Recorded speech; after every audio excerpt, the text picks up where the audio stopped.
So that's the situation with McCabe's, and we are meeting them in another 10 days or so. But nobody else really knows anything more than that, really. Okay. So Ben.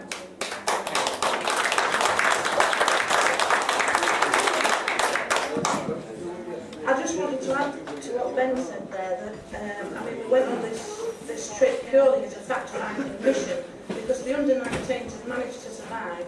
We didn't know how they were getting funded, although we had suspicions, and it was purely to sort of find out what was going on, meet with them, and it was a very, very beneficial evening, because we actually sort of found out how we can work with the under-19s for the future of Scarborough Football Club, and how that was going to be put together to move us forward.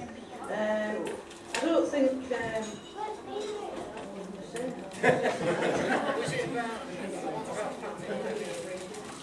No, it wasn't that. I think the thing is, these people run a football club of a very large magnitude, and there's an awful lot you can gain in knowledge from them.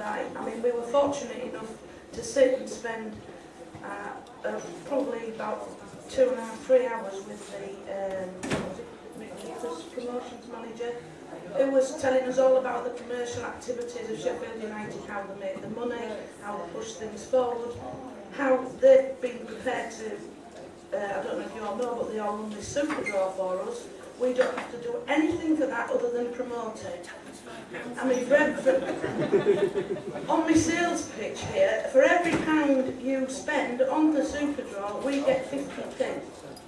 And all we have to do is ask you to join it. So we're not doing a lot for that.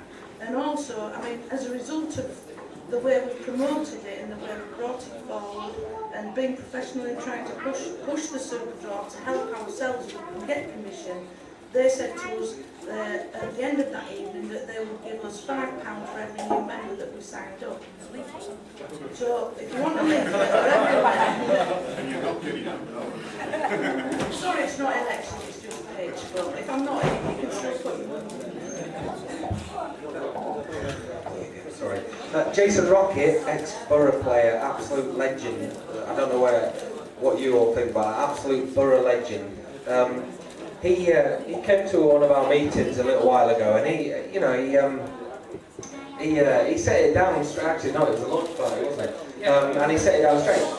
On his CV, he says, I was a player for Scarborough Football Club, and he says if Scarborough Football Club died and nothing ever, what's it say about my CV? I played for a bloody football club that died and no one cared about it. So he says, looks in the eyes and says, I want Scarborough Athletic to succeed.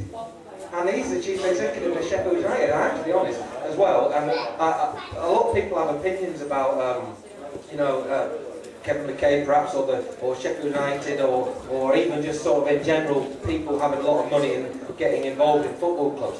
But as worst comes to worst, we're tapping into a team that has ex-Premiership, might be Premiership again shortly, and the whole administrative team that goes around with that. It can't hurt us as an organisation and as a football club. It can't hurt us.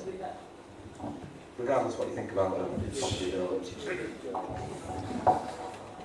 So you claim to have started the Iraq War. I'm afraid it was Scarborough Borough Council that started the Iraq War. Or Simon, one of them. What I would say is, and I was born and bred in Scarborough, I know what Scarborough's like. If you're doing something, you get slagged off for doing it. If you're doing nothing, you get slagged off for doing nothing. The council gets accused of being everything from a pig to a dog. It's always got some machinations going on. I used to work for them for more than 20 years. I don't think they have the imagination, to be perfectly honest with you. I think it's a complete load of nonsense. It's yet another rumour that's being put around town. A bit of trouble causing. I know quite a lot of people who are elected members of the Borough Council, and I have not had a whisper from any of them that there's anything going on at all, other than I know that a lot of them are very keen on making sure that football gets back into the town somehow. They've said they're going to exercise their right to buy the McCain back. I don't have any reason to believe they won't try and do that. And I think the very thought that they might be trying to do a deal with I mean, the council not interested in running the football club. What they've said to us from day one is, get a football team out on the pitch, playing, get fans down there, supporting you, and leave us to worry about what happens in the Kent Stadium. And that's what we're doing. And anything else, rumours and stuff that's been put about, I think is just, to quote my friend here, bollocks. Sorry. And if I can follow on from there, long may that rain, we need to do that. We need to be seen to be a successful, level-headed, aware of what's happening football club. Couldn't agree more. I've got apologies from Tony Brown, who has another appointment that he has to get away at, I think in about 5 minutes, if I understand rightly. So if anyone's got anything specifically to raise with Tony, if I'd say could put the hands up now. Otherwise, I understand your manager, Brian, wants to have a quick word as well.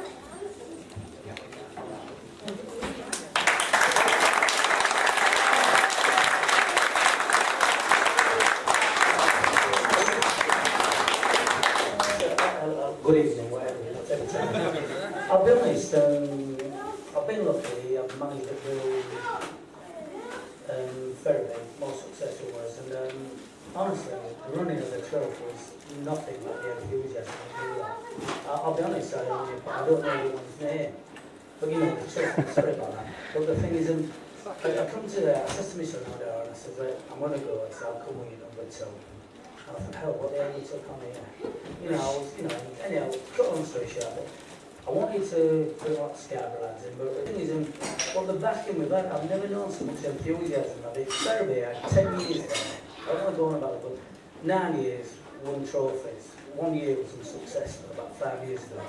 And the enthusiasm, all years got knocked there, knocked. And I just can't, and the fans, Scarborough fans, I've got to take my hat off to them now. They're coming in the job. I've got to say now there's 7 or 8 of them never ever played for money, so they're just amateur footballers. But you know, they learn like one today. I asked him to go on the post first half, and somebody else on the other post. There's somebody else who's experienced went on it. He didn't go on the post. Which post? I said, well, there's only 2. But honestly, you're working again with honest truth and the enthusiasm of the team. And I would never ever run aside and play football. And when I took the Easter Ridings out, I doing the 19, we played the under 20s. No, we played the over 20s, but with the men's league.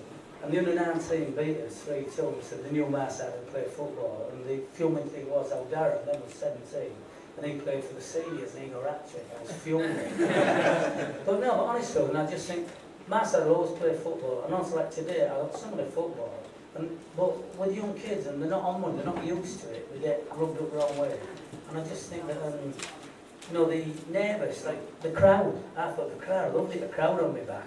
But they're frightened to death. Some if there was rabbit holes, I'm sure someone would go in it.